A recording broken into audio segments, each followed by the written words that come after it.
ورحمة الله تعالى وبركاته. إلا عجبك الفيديو ما تنساش الضغط على زر الاشتراك واللايك. واش غادي نقول لكم الإخوان، واحد المحللين الجزائريين وبعض المعلقين اللي مشهورين في إذاعات كبار أيوا كانوا كيتوقعوا المنتخب المغرب الوطني تحت 22 سنة، كانوا كيتوقعوا ليه خسارة قاسية من عند البرازيل. قال لك أسيدي خسارة قاسية. اسمع اش قالوا على المنتخب، والمنتخب مني جا الماتش ويصدمهم. الناس تسطاو قالوا ما يمكنش المغرب ضرب اسبانيا والبرازيل، فين غادي بينا المغرب؟ شاهد معايا. معروفين بالفنيه تاعهم، ولكن المنطق يقول ان المنتخب البرازيلي راح يفوز بهذه المقابله، وتبقى كره القدم لها اسرار. نشوفوا ماذا راح يفعل. يعني نتكلم على المنتخب المغربي لاقل من 20 سنه، منتخب ضعيف نسبيا. كيفاش راح يقابلوا الشبان؟ يعني الهجوم تاع المنتخب البرازيلي اللي هو حقيقه قوي جدا.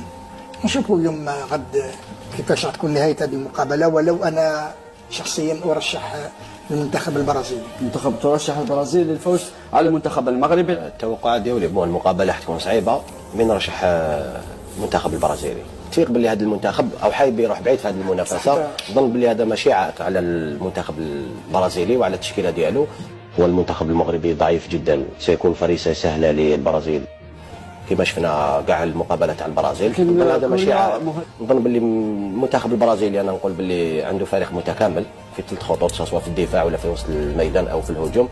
نظن باللي راح تكون مقابله كبيره، ومقابله نظن باللي راح تكون سيري، مش راح تكون مفتوحه، كل واحد يحب ما يغامرش. تاريخ جديد يكتب.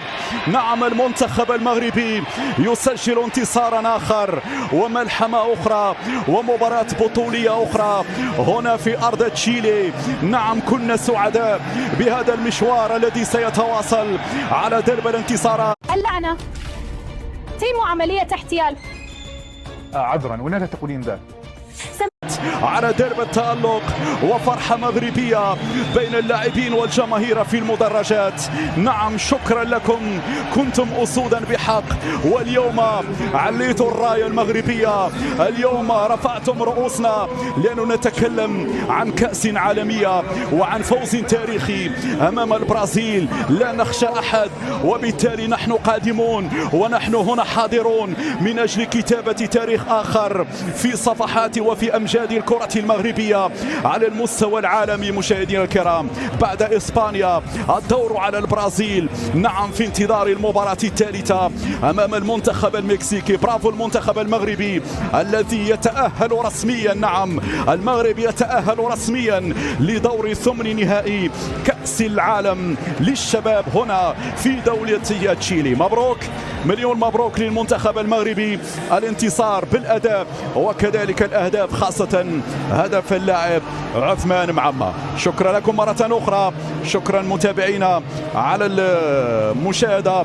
والحضور. نتمنى أن نكون عند حسن الظن دائما هنا في تشيلي وهنا في انتصار كبير أمام البرازيل. مشاهدينا الكرام، شكرا لكم على المتابعة، ألقاكم في مواعيد قادمة إن شاء الله.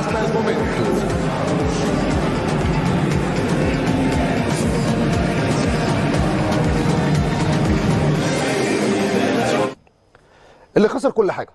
يعني الكابتن اسامه نبيه انا ما اعرفش يسافر بالمنتخب ده يعمل ايه، ومحدش يقول لي اصل المنظومه، اصل المنتخبات، اصل القطاعات الناشئين. ده جانب، بس الجانب الاهم انت اخترت مدير فني للمنتخب رفض يلعب مباريات وديه في مصر مع فرق مصر جابتها عشان تعمل بيها دوره وديه. هل تتخيل؟ يعني مصر نظمت دوره وديه للمرحله السنيه دي عشان منتخب مصر. كابتن اسامه قال لك لا مش لاعب. يا عم دوره وديه مناسبه ليك قبل ما تسافر، قال لك لا مش لاعب. طب ايه بقى الاستعداد بتاعك؟ ولا حاجه. رحت اتغلبت من اليابان 2-0 ولعبت مع نيوزيلندا واتغلبت 2-1. طب ايه منتخب نيوزيلندا؟ فاكرين اوكلاند سيتي النيوزيلندي اللي احنا بنلعبه على طول كل مره في الانتر كونتيننتال او في كاس العالم وبنكسبه على طول؟ تخيل منتخب نيوزيلندا ده كسب منتخب مصر. يعني كل اللي اعرفه عن الكوره في نيوزيلندا فريق اوكلاند سيتي. هل حد كان يتخيل نيوزيلندا تكسب مصر؟ ده معناه ان انت مش موجود، لا عارف تختار لعيبه ولا عارف تعمل خطه ولا عارف تعمل اعداد. انا بتفرج امبارح، عارف انت كابتن اسامه نبيه هيكتور كوبر، فاكر الجهاز القديم اللي كان شغال في المنتخب؟ بيكسب ما تعرفش بيكسب ازاي، بيتاهل لكاس عالم بس ما تعرفش ازاي.